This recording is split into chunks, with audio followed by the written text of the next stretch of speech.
Week 17 of the NFL season. It means that's the end of the regular season and the end of your fantasy season. Welcome into Stardom and Cinema. I'm Dave Richard, joined by my senior fantasy football writer, Jamey Eisenberg. And Jamey, it's quite a week. Where's Lauren? What do you mean, where's Lauren? You're not Lauren. I am definitely not Lauren. I'm much better looking. Stardom and Cinema is what we're talking about, and we go through all the players in the National Football League. One guy we disagree on this week, Donovan McNabb. I don't like his chances against Dallas. Dallas has only allowed 2 passing touchdowns in their last 4 games. McNabb only has 1 passing touchdown in each of his last 3 against the Cowboys. I'm sitting Donovan McNabb this week. Well, Dave, as you'll see with the graphic that they're about to show, you look at the way Donovan McNabb has played against the Cowboys in his career. This could potentially be his last game for the Eagles because, as we know, big contract next year. The Eagles probably not going to make the playoffs unless they get some help this week. And I think you look at McNabb's great run with Philadelphia, but he's going to go out with a bang. I just think that you have to start him. There aren't going to be very many quarterbacks that you could start ahead of McNabb this week because, as we know, Week 17, there are going to be some teams not playing their regulars. You know, you look at the Colts, for one, not having Peyton Manning in there. I know you're going to probably throw names at me like Tarvaris Jackson as having a better opportunity to play well than McNabb this week. I certainly think I'll have a better opportunity. But I like McNabb better, more talented, and better matchup than what Tarvaris Jackson has. Just remember this. He's missing a couple of his big receivers, Kevin Curtis, Hank Baskett. He needs those guys in order to be effective and get big yardage. Last week he proved that. All right, some quarterbacks that I would start, and I think you'll agree with me on this one. Shaun Hill on the list for San Francisco really has made a big impact over pretty much since he's been starting for the 49ers, and he's got the Redskins coming home. Yeah, you're not going to bench Shaun Hill the way he's played. You know, you look at some of the best players in fantasy football this year, they've been waiver wire additions. You know, Tyler Thigpen, Shaun Hill, 2 of the best quarterbacks I think that have shown themselves the last few weeks. And Hill playing in this game, going to do well. You know, I think you look at Isaac Bruce the way he's playing. Vernon Davis has shown some sparks here the last few weeks. Bryant Johnson, Jason Hill, Josh Morgan, these are all receivers that have stepped up now for the 49ers, and Shaun Hill really getting it done. Best thing about Shaun Hill, though, is Frank Gore's expected to play this week. So that'll definitely help him. It might take a couple of attempts out of his back pocket, but otherwise it'll be good. And by the way, Kurt Warner on the list last week, atrocious. He should be back, should play close to a full game, even though the Cardinals are locked into their playoff seed.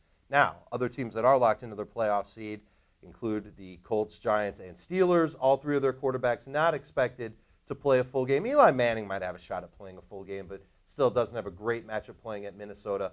Peyton Manning, Ben Roethlisberger, not safe starts despite their matchups in Week 17. Running backs that I certainly like this week include LaRon McClain. Last week, what did he do for you? He had a huge run at the end of the game against Dallas. He's going to have a lot of those big runs against Jacksonville this week. I look for him to make an impact there as one of our 3 starting running backs. And sit him, obviously Lendo White and Brandon Jacobs are 2 guys that we're going to tell people to stay away from simply because they're going to see a lot of rest. But Ronnie Brown's somebody else that we're not too keen on. Yeah, you know, the sad thing about Ronnie Brown is you look at the season that he's had, questionable to make the Pro Bowl this year, really did it on the strength of 1 game against New England, you know, had the Wildcat debut where he had 5 touchdowns, 4 rushing, 1 passing, but he's not getting the ball enough. He only has 30 carries in his last 3 games. He's averaging over 5 yards per carry, which is obviously a great number, but we're not playing fantasy football with yards per carry. We're playing with touchdowns and yards.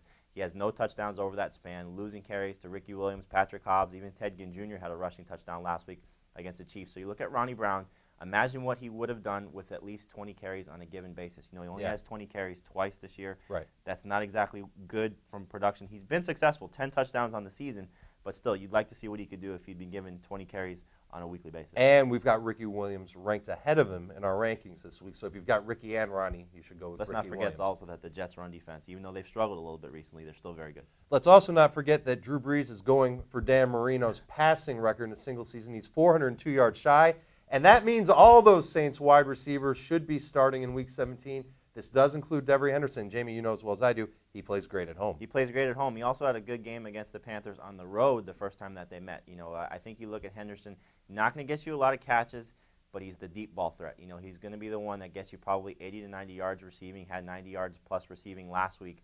So I think you look at Brees, that's the guy he's going to look for down the field. As we talked about previously, Lance Moore, he's the one that sort of plays better when Reggie Bush is not there, and you're not benching Marcus Colston at this point because he's been fantastic. He's been red hot since he came back. It's too bad he couldn't do it for a full season. Another player who's gone from red hot to ice cold, Bernard Berrien, guy who's only had 3 catches in his last 2 games. This is with Tarvaris Jackson as his quarterback. He's one of our sit receivers this week playing up against the Giants. Yeah, he does have 1 touchdown with Jackson at quarterback, but I think you look at the way that, again, I don't think that Tarvaris Jackson, I know he's played well recently, But I still think the Giants, with their pass rush, with their secondary, they did a great job in taking Steve Smith away last week. You know, they held him to 3 catches for 47 yards. I just don't think you could trust Berrigan with Tavares Jackson, the quarterback. They don't connect. You know, the thing that you've seen with Jackson so far, Visanthe Shenko is the one that has stepped up in the receiving game. I think the Vikings are going to try and establish Adrian Peterson as much as they can. Sure. Throw those underneath routes to Shenko and even Chester Taylor out of the backfield. Yeah, I think that's perfect. And Reggie Wayne was on the list, again, because of the postseason.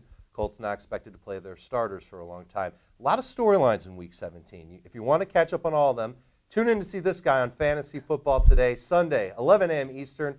Jamey Eisenberg and Jason Horowitz will tell you who's in, who's out, who's hot, and who's not. We appreciate you watching. Thanks for coming out.